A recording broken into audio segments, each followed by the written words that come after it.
As-tu déjà remarqué que dans notre société ce sont souvent les païens qui dirigent, prospèrent et occupent les plus hautes positions, pendant que beaucoup de chrétiens luttent, prient, jeûnent, mais restent dans la pauvreté?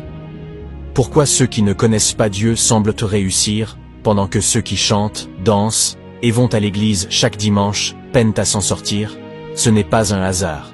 C'est un manque de connaissance et d'application des principes spirituels. Dans cette vidéo, on va te révéler les véritables raisons pour lesquelles de nombreux chrétiens n'occupent pas les places de pouvoir et de richesse. On parlera de sacrifice, d'humilité, de travail, d'unité, de gratitude, et de tout ce que le royaume de Dieu attend de nous pour manifester la prospérité.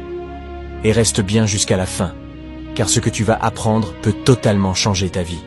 Alors prends ton carnet, installe-toi bien, et prépare-toi à ouvrir les yeux sur les clés que beaucoup ignorent. Manque de sacrifice véritable, le plus grand frein à la prospérité du chrétien. Dans toutes les générations et dans toutes les cultures, les hommes ont toujours compris un principe spirituel universel. Rien de grand ne s'obtient sans sacrifice. C'est pourquoi les peuples païens sacrifient du temps, de l'énergie, de l'argent, des animaux, voire des humains, pour obtenir le pouvoir, la richesse, le succès, la protection. Et malheureusement, le peuple de Dieu, les chrétiens d'aujourd'hui, sont devenus paresseux spirituellement. Ils veulent les bénédictions d'un royaume éternel, sans en vivre les exigences. Dans la vie réelle, les occultistes sacrifient du sommeil pour consulter leurs idoles à 2h, 3h du matin. Ils sacrifient de l'argent, parfois des millions, pour des fétiches ou des pactes. Ils sacrifient même des relations humaines pour obtenir des postes d'influence. Ils sacrifient leur moralité pour obéir aux règles de leur cercle spirituel. Que le féticheur demande à un païen de venir 1h du matin pour un sacrifice même dans la vallée de la mort, le païen viendra, et à l'heure. Pendant ce temps, le chrétien refuse de jeûner un jour. Il ne peut pas prier 1 heure sans distraction. Il trouve que les veillées de prière sont trop longues. Il veut la prospérité de Joseph, sans passer par la fosse et la prison. Il veut l'onction d'Élie, sans passer par les années d'isolement au désert. Job 38 versets 12 à 13. Une seule fois dans ta vie, est-ce que tu as donné au jour l'ordre de se lever? Est-ce que tu as dit à l'aurore, prends la terre par ses bords et secoue-la comme un tapis, pour faire tomber les gens mauvais? Principe spirituel, tout autel réclame un sacrifice. Il n'y a aucune puissance dans le monde, ni dans le monde visible ni invisible, qui se manifeste sans un autel, et aucun autel n'agit sans un sacrifice. C'est une loi spirituelle. Le royaume de Dieu est bâti sur un sacrifice, celui de Jésus-Christ. Et pour que cette puissance coule dans nos vies, nous devons aussi apprendre à offrir nos vies, nos biens, notre temps, notre énergie à Dieu. Refus de s'humilier pour commencer petit, un défaut des chrétiens. Jean 13 versets 14 à 15.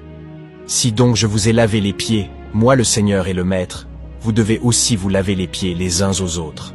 Car je vous ai donné un exemple, afin que vous fassiez comme je vous ai fait. Le plus grand obstacle au progrès pour beaucoup de chrétiens n'est pas le diable. Ce n'est pas la sorcellerie. Ce n'est même pas le manque d'opportunités. C'est l'orgueil silencieux dans le cœur. Un orgueil qui refuse de commencer petit, de s'humilier, de descendre pour que Dieu l'élève. Jésus notre Maître est l'exemple absolu d'humilité. Jésus-Christ, le roi des rois, le Fils du Créateur de toutes choses, a accepté de naître dans une étable, au milieu des animaux, de grandir comme charpentier, fils d'un simple ouvrier, de laver les pieds de ses disciples, une tâche réservée aux esclaves, de mourir nu et humilié sur une croix, entre 2 brigands. Et nous, ses disciples, voulons la gloire sans la croix. Nous voulons l'onction sans la soumission. Nous voulons la grandeur sans passer par la poussière. Beaucoup de chrétiens aujourd'hui disent « Je suis enfant de Dieu, je ne peux pas faire ça. Moi travailler comme apprenti, jamais.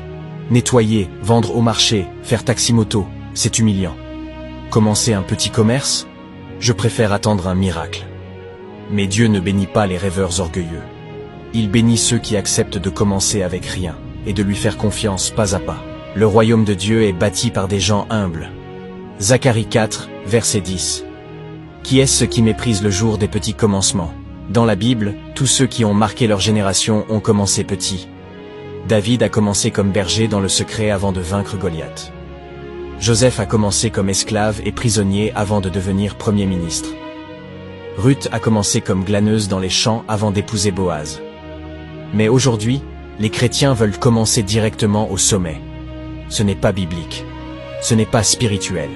Ce n'est pas réaliste. Pendant ce temps, les païens acceptent l'humiliation.